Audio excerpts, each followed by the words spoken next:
ఈరోజు ప్రతి గ్రామంలో మీరు ఏ గ్రామానికైనా వెళ్ళండి అధ్యక్ష, ఈ శాసనసభలో నాకు తెలిసి 90% దళితులు గిరిజనులు ఎవరైతే శాసనసభ్యులు ఉన్నారో వాళ్ళ తాతలకో వాళ్ళ ముత్తాతలకో వాళ్ళ తండ్రులకో ఇందిరమ్మ ఇచ్చిన అసైన్మెంట్ భూములకు వాళ్ళు యజమానులుగా మార్చి ఆత్మ గౌరవంతో బ్రతకడానికి ఈరోజు పేదవాడికి భూమి ఇచ్చింది అని అంటే ఈరోజు ఇందిరాగాంధీ గారు ఆనాడు తీసుకున్న సాహసోపేతమైన నిర్ణయం అధ్యక్ష.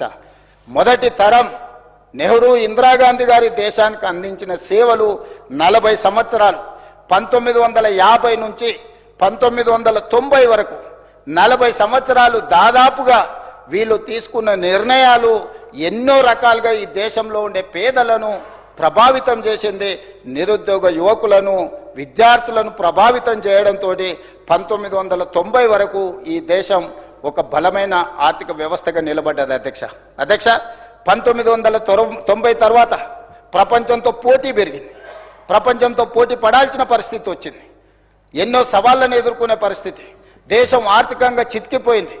దేశ ఆర్థిక వ్యవస్థను పరిశీలించినప్పుడు భాండాగారంలో నిధులు లేవు. దేశం దివాలా అంచులోకి వెళ్ళిపోయింది. అప్పుడు తెలంగాణ బిడ్డ మంతని శాసనసభ నియోజకవర్గం నుంచి మా మిత్రులు శ్రీధర్ బాబు గారు ఎక్కడి నుంచి అయితే శాసనసభ్యుడిగా ప్రాతినిధ్యం వహిస్తుండో ఆ శాసనసభకు ప్రాతినిధ్యం వహించిన ఒకనాటి ముఖ్యమంత్రి పివి నరసింహారావు గారు తెలంగాణ బిడ్డ 1991లో ప్రధానమంత్రిగా బాధ్యతలు చేపట్టి ఈ ఆర్థిక వ్యవస్థను దేశంలో ఉన్న క్లోజ్డ్ ఎకానమీని ప్రపంచంతో పోటీ పడే విధంగా తీర్చిదిద్దాలి అని అంటే సరళీకృత విధానాలను తీసుకురావాలి. సరళీకృత విధానాలు అంటే liberalisation, privatisation, globalisation, foreign investment, direct ఇన్వెస్ట్మెంట్ను దేశంలోకి ప్రవేశపెట్టి ఈ దేశంలో ప్రపంచంలో ప్రఖ్యాతిగాంచిన పలు సంస్థలను ఆహ్వానించి పెట్టుబడులు పెట్టడానికే కాకుండా ఈ దేశంను తీర్చిదిద్దిండ్రు. మొదటి తరంలో నెహ్రూ ఇందిరాగాంధీ గారు ఏ విధంగా అయితే ఒక గొప్ప పరిపాలనకు పునాదులు వేసిండ్రో రెండవ తరంలో పివి నరసింహారావు గారు, మన్మోహన్ సింగ్ గారు తీసుకొచ్చిన సరళీకృత విధానాలు ఈ దేశాన్ని ప్రపంచంతో పోటీ పడే విధంగా బలమైన ఆర్థిక వ్యవస్థగా తీర్చిదిద్దింది అధ్యక్ష. ఒక గొప్ప విజన్, ఒక గొప్ప పాలసీ పెరాలసిస్ లేకుండా ప్రపంచంలో ఉండే గొప్ప గొప్ప సంస్థలకు ఒక నమ్మకం, విశ్వాసం కల్పించి వాళ్ళ పెట్టుబడులకు రక్షణ ఇవ్వడమే కాకుండా పెట్టుబడులకు లాభదాయకమైన ప్రాంతంగా రక్షణ ఉంది దేశంలో అని చెప్పి గొప్ప నమ్మకం, విశ్వాసం కల్పించి ఆనాడు వారు 1990 నుంచి 2020 వరకు 30 సంవత్సరాలు పివి నరసింహారావు గారు, మన్మోహన్ సింగ్ గారు తీసుకొచ్చిన విధానాలు ఈరోజు ప్రపంచ దేశాలతో మనం పోటీ పడే పరిస్థితికి వచ్చినాం అధ్యక్ష. ఈనాడు సర్వీస్ సెక్టర్ ఫస్ట్ ఫేజ్లో ఎడ్యుకేషన్ అండ్ ఇరిగేషన్లో రాణించినాం.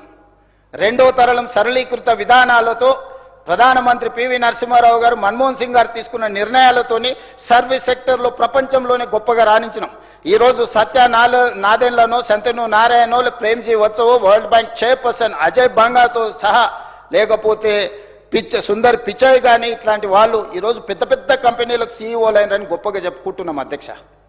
ఈరోజు ప్రపంచంలో రాణించిన దిగ్గజ కంపెనీలకు వేలాది కోట్ల రూపాయలతోని ఈరోజు ఉద్యోగాలు చేస్తున్న వాళ్ళు మన దేశ ప్రజలు, మన రాష్ట్రంలో చదువుకున్న వాళ్ళు. శంతను నారాయణ్, సత్య నాదెల్లా, అజయ్ బంగా, ప్రేమ్జీ వత్సవ్ హైదరాబాద్ పబ్లిక్ స్కూల్లో హైదరాబాద్లో చదువుకున్న విద్యార్థులు అధ్యక్ష. ఇట్లాంటి వాళ్ళు ప్రపంచ కంపెనీలకు ఈరోజు సీఈఓలుగా మారిండ్రు.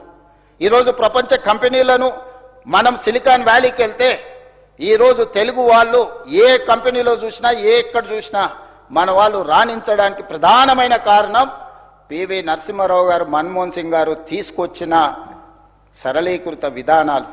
రాజీవ్ గాంధీ గారు మన దేశానికి ఇచ్చిన కంప్యూటరే మన భవిష్యత్తును మార్చింది. ఆనాడు పివి నరసింహారావు గారు, నేదురుమల్లి జనార్దన్ రెడ్డి గారు మొట్టమొదటిసారి హైటెక్ సిటీకి పునాది రాయి వేసిండ్రు. దాని కొనసాగింపుగా చంద్రబాబు నాయుడు, అటల్ బిహారీ వాజ్పేయి గారు దాన్ని పూర్తి చేసిండ్రు. ఈరోజు ప్రపంచంలో దిగ్గజాలైన ఐటీ కంపెనీలు హైదరాబాద్ నగరంలో హైటెక్ సిటీ కూతవేతు దూరంలో ఇన్ఫోసిస్, మైక్రోసాఫ్ట్, గూగుల్ లాంటి సంస్థలు, విప్రో లాంటి సంస్థలు ఇట్లా నేను చెప్పుకుంటూ వెళ్తే కొన్ని వందల కంపెనీలు రావడానికి ప్రధానమైన కారణం పివి నరసింహారావు గారు